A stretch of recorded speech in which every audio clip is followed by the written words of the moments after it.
Olá, turma, tudo certo? Então a gente vai dar continuidade ao estudo de biologia, fazendo uma revisão com o conteúdo de introdução à biologia. Biologia é a ciência da vida. A origem do nome biologia vem do grego bios, que corresponde à vida, e logia, que é igual a estudo. Mas o que de fato estuda a biologia? A biologia é uma ciência muito ampla, que ela busca conhecer, compreender os mecanismos da vida, como, por exemplo, como tudo começou, a origem dos seres vivos, a evolução desses seres, as relações que eles apresentam entre si e com o ambiente, a anatomia, como é que é formado os seres vivos, o funcionamento de cada um. Biologia como ciência. O objeto de estudo da biologia é a vida, são os seres vivos, desde escala molecular, como por exemplo o coronavírus, até seres mais complexos, como o homem. Então, nessa relação de vírus a homem, existe um grau de complexidade muito grande, há enormes diferenças, uma vez que os vírus são seres muito simples, desprovidos de célula, enquanto que o homem é um ser pluricelular. Então, para os vírus poder se reproduzir, eles precisam dessas células. Só que a biologia não faz isso sozinha, ela tem parceria com outras áreas de conhecimento das ciências da natureza e até outras disciplinas, né? Por exemplo, a química, a física, está intimamente ligado com a biologia. E para a gente entender melhor o estudo da biologia, temos aqui os níveis de organização biológica, que vai desde uma estrutura mais simples até algo mais complexo, ou seja, dos átomos à biosferas. Então, quando eu tenho, por exemplo, vários átomos juntos, eu passo a ter uma molécula, como a molécula de água, H2O. Várias moléculas juntas, água, proteína, lipídios e por aí vai, a gente vai formar uma organela, que são os pequenos órgãos da célula. Várias organelas formam a célula, que é a menor unidade funcional dos seres vivos.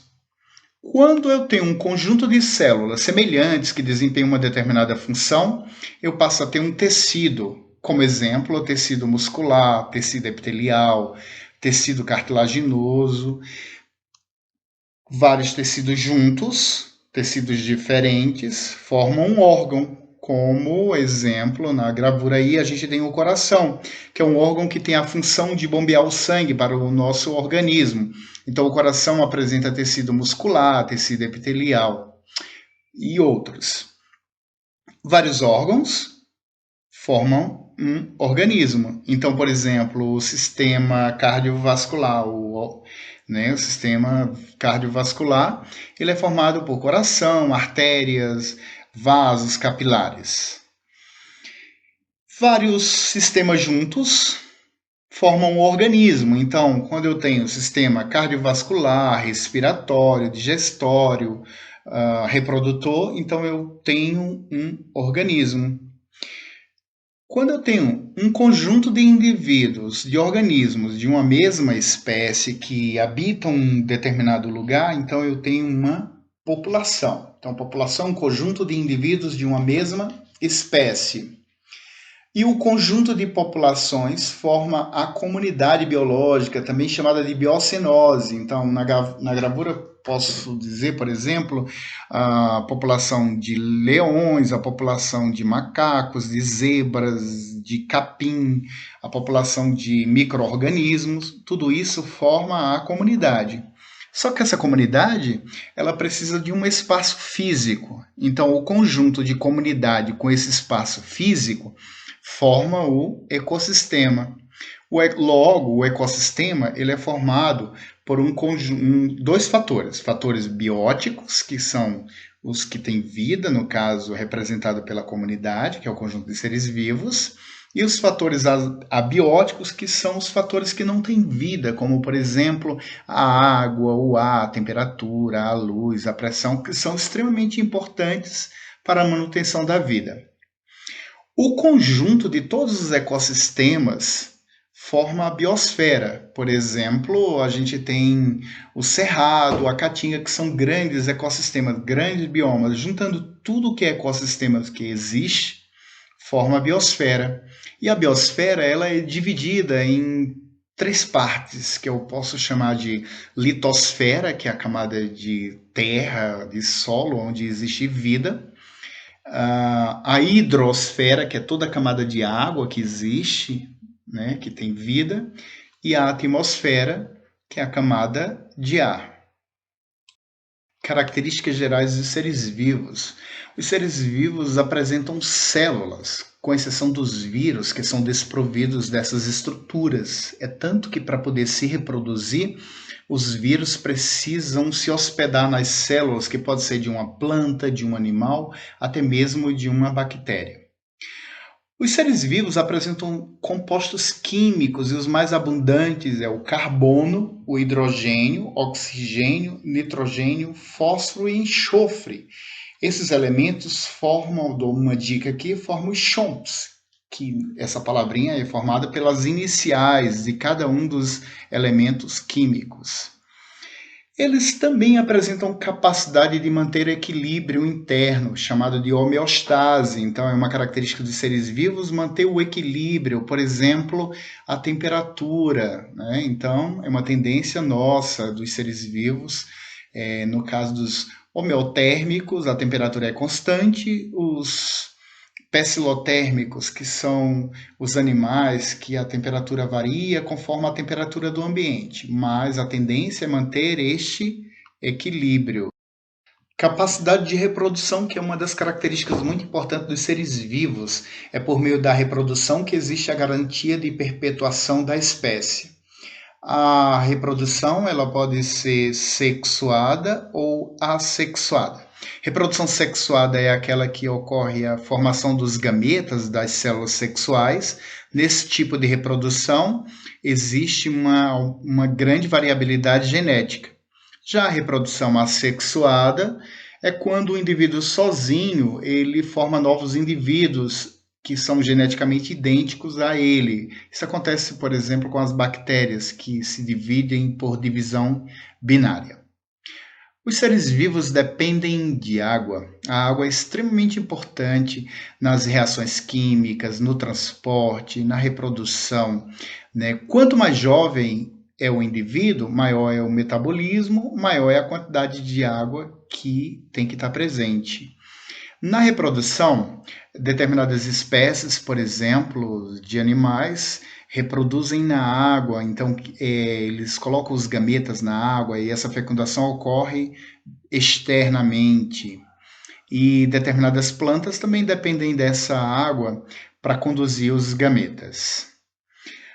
Os seres vivos apresentam reações químicas que são chamadas de metabolismo, é o conjunto de reações químicas. E o metabolismo ele é dividido em anabolismo, que vai ser uma construção, formação, e o catabolismo, que é quebra, né? Quebra, reações químicas de quebra. Por exemplo, a digestão ocorre quebra, então aí está ocorrendo um catabolismo. Os seres vivos reagem a estímulos do meio, então vai existir esse feedback com as relações existentes no meio ambiente. Por exemplo, a luz nos nossos olhos, ela vai dilatar ou vai a nossa pupila, né? E os seres vivos evoluem, eles mudam ao longo dos tempos. Teorias sobre a origem do universo e da Terra. Uma das teorias defendidas é o Big Bang, que em português corresponde à grande explosão. Os defensores, os autores dessa teoria, não sei se eu vou pronunciar correto os nomes, Georges Lemaitre e Georges Gamow. Eles defendiam que o universo antes encontrava-se aglomerado, antes da explosão, era uma grande quantidade de energia aglomerada em uma pequena esfera e formado pelos gases hidrogênio e hélio. Com essa explosão, com essa expansão, que seria o nome mais interessante, isso foi ocorrendo rapidamente, foi formando o que? As galáxias, os planetas, E, enfim, é o que defende o Big Bang. E quanto ao surgimento dos seres vivos, quanto à origem, a gente vai conhecer algumas das teorias, entre elas a biogênese, que também conhecida como geração espontânea. Então, esse A corresponde a uma negação, bio, vida, gênese, origem. Essa teoria defende que a vida podia surgir da matéria inanimada, de algo que não tinha vida. Então, por exemplo, eles acreditavam que da carne em decomposição podia surgir as moscas. Então, a mosca surgia da própria carne, que era do organismo que surgia os vermes. Os defensores dessa teoria, filósofos como Demócrito, Aristóteles, filósofos da antiguidade, o René Descartes e Isaac Newton, que era um físico. A segunda teoria que a gente vai conhecer é a teoria da biogênese. Veja que não tem o ar. Essa teoria defende que um ser vivo surge do outro ser pré-existente. Só que os defensores não sabiam, não tinham como explicar como surgiu o primeiro ser vivo. Os defensores dessa teoria, Stanley Miller, Lázaro Spallanzani, Francesco Redi, um do experimento importante aí que ele fez refutando a teoria da biogênese, e o Louis Pasteur. E aqui a gente tem o experimento de Francesco Redi, que ele fez para refutar a teoria da biogênese. O Francesco Redi era um defensor da teoria da biogênese, aquela que diz que um ser vivo surge do outro. Então, nesse experimento, por exemplo, a gente tem três recipientes aí em que foi colocado carnes. No primeiro, ele deixou aberto, no segundo, tampou, e no terceiro foi coberto com gaze. Observa que na primeira situação, as moscas tiveram acesso à carne, então nesse caso ocorreu reprodução. Ele mostrou que a mosca não surgia da própria carne, mas a mosca teve acesso, botou o ovo, surgiu a larva. No segundo, a mosca não teve acesso. Se não teve acesso, então não ocorreu reprodução. E na terceira situação, a mosca botou o ovo, mas não ocorreu um desenvolvimento, uma vez que ela precisava da carne e ela não teve acesso aí. Só que ele não conseguiu mostrar isso com os vermes, ele não conseguiu explicar com os vermes, uma vez que na reprodução, no ciclo reprodutivo dos vermes, os ovos são microscópicos e nessa época não existia esses recursos tecnológicos.